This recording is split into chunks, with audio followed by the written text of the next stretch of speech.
A child is a child, and all children deserve to be protected.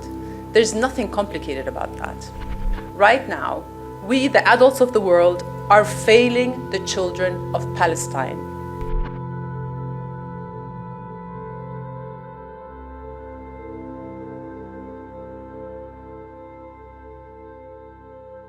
Bismillah ar-Rahman ar-Rahim.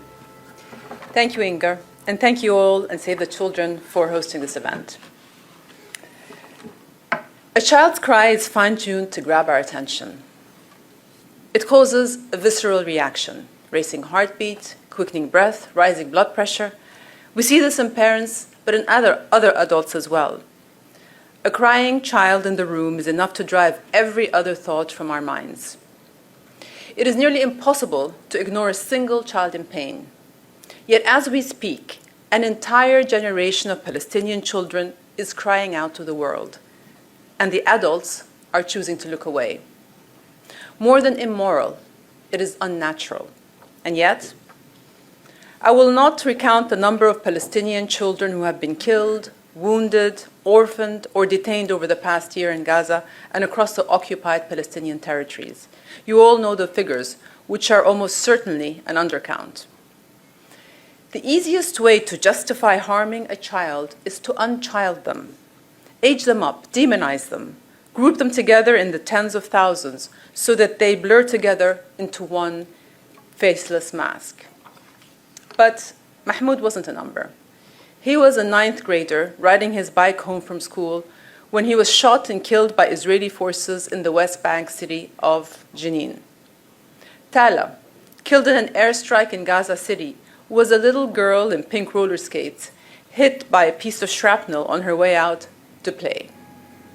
Asr and Aysel, a twin boy and girl, were just 4 days old when they were killed in their home alongside their mother and grandmother, the same day their birth certificates were issued.